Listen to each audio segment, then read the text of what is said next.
Gallery openings, they conjure images of white walls, quiet conversation, clinking glasses, and fashionable attendees mingling among the art. For many artists, these moments are opportunities to connect with their audience and share the stories behind their work. But have you considered how these conversations can sharpen your understanding of your own art and help you articulate your ideas more effectively? Hi, I'm Carrie. Here on Artist Strong, I help self-taught artists draw or paint anything they want. To date, thousands have joined the community. If you feel like gaps in your learning hold you back from making your best art, sign up and watch my workshop, How to Create Art from Your Imagination. It's completely free and the link is in the description below. Knowing how to explain your work to peers, collectors, or even yourself is a skill that can elevate your practice. Speaking and writing clearly about your art empowers you to make more conscious decisions and ultimately create stronger work. It's not just about networking, it's about growth. Today, I'll share some powerful questions that can deepen your understanding of art, yours and others. These prompts are perfect for community critiques, gallery openings, or even as journaling exercises to refine your ideas and artistic voice. Have the confidence to share your ideas and opinions. Here's what happens when we don't take the time to reflect, write, and speak about art. That's my art. I wanted to die. I wanted to melt away in my chair and be anywhere but the classroom I was sitting in. It was an introductory art class at my university, and the professor was asking us if the many images he projected onto the screen were art. One boy laughed at the photograph of a bicycle with hexagonal tires. Well, that definitely isn't art. That's when it happened. The professor paused, looked at him pointedly, and replied, "That's my art." There was a collective gasp and then silence. I sat there stunned and mortified. As I panicked and packed up and left class that day, I heard the young man speaking to the professor. "I'm so sorry. I was trying to be smart and funny, and I will admit making blanket statements like that in an art classroom is probably not the wisest of choices.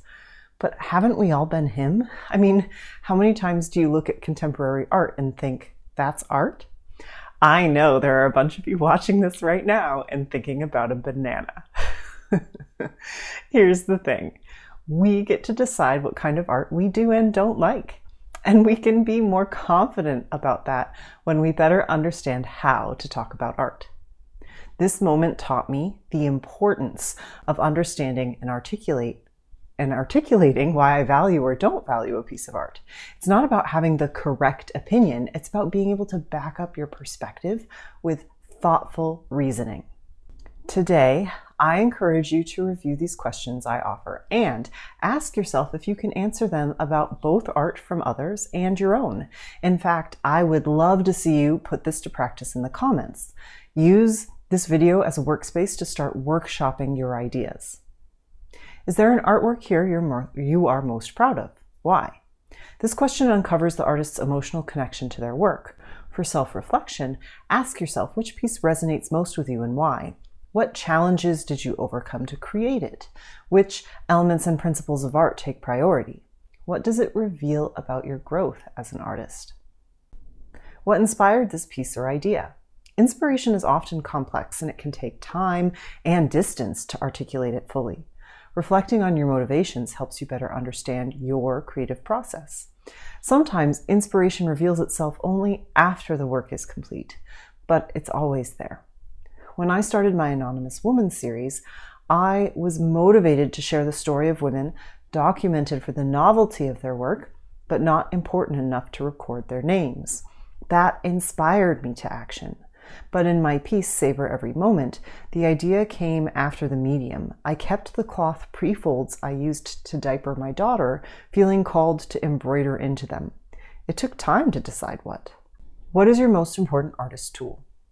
Is there something you can't live without in your studio? For painters, it could be a favorite brush. For sculptors, a specific tool. For you, perhaps it's a sketchbook or a playlist that sets the tone for your work. Knowing what tools you rely on can help you lean into the methods and materials that make your art distinct. Is there an element of art you enjoy working with the most? Why? Color, texture, shape, line. Every artist gravitates towards certain elements. Recognizing these preferences can reveal patterns in your work and give you new ways to talk about it. For example, do you use bold colors to convey energy? Do soft textures evoke nostalgia? Understanding these choices allows you to speak confidently about your style.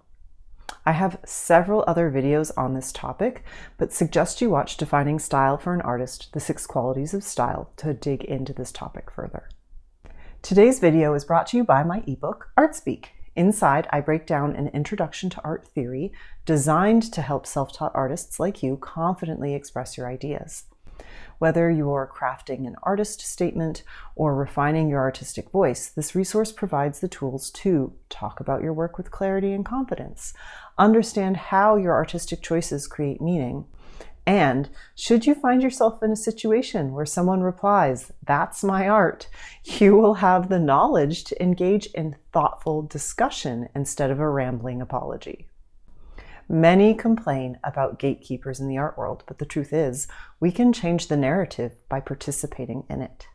Developing your ability to talk about art is a powerful step toward making your voice heard. I've linked Art Speak here. As of this recording, it's $10 and in the comments below, so you can take control of your artistic journey starting today. Now, here are a few more questions to help guide your development and art discussions. How did you start making art? Why do you make art? These foundational questions connect directly to your personal narrative. Your answers may evolve over time, but revisiting them can help you articulate what drives you and how your work fits into the broader art world. How do your interests outside of art fuel your artwork? One of the things that bothered me the most about my art history classes was they acted as if the artist made art in this huge world context, but we weren't supposed to talk about the personal lives of artists impacting their work. I still don't get it. If artists create art in a context of larger social and cultural issues, they absolutely create work because of their personal context. Hello, Frida Kahlo, anyone? This context is so valuable for both the artist to understand their motivations, as well as help us understand the work others create. What does the word artist mean to you?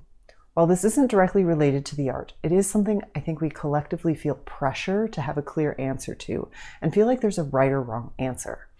Since I know you're going to ask, being an artist to me is part of my identity. It's part of who I am, not simply an activity I engage in. And to be an artist means I make art regularly, that I'm skillful, and that I share my art. Understanding your personal definition of artist is going to help you not only understand which art you do and don't like, it's going to help you better reach toward goals that are actually aligned with your values. And if there is one thing I hope you get out of today's conversation, it's a little more self-awareness. And here, I'd love to know, what's one aha or strategy you plan to implement to help your art as a result of this conversation? Tell me more in the comments below. Asking yourself these questions isn't just for practice, it's a way to deepen your connection to your art. Writing out your responses can clarify your ideas, while preparing to discuss them can make critiques and networking opportunities more productive. Understanding how you and others use the elements and principles of art, for example, is a vital step toward artistic growth. It helps you refine your voice and style and connect your technical decisions to the emotions or concepts you want to convey. I want to wrap things up here by adding one more thing. Articulating your artistic vision is more than just a skill. It's a pathway to growth and connection. By asking yourself thoughtful questions and exploring your creative process, you refine your understanding of your work and empower yourself to share it with the world. Whether you're journaling privately or engaging in public critiques, the ability to speak clearly about your art strengthens both your confidence and your practice. If you enjoyed today's video, please hit that like button and subscribe. And if there is a new topic you want covered, be sure to share it in the community tab here on YouTube or in the comments below. As always, thank you so much for watching. Remember, proudly call yourself an artist. Together, we are Artist Strong.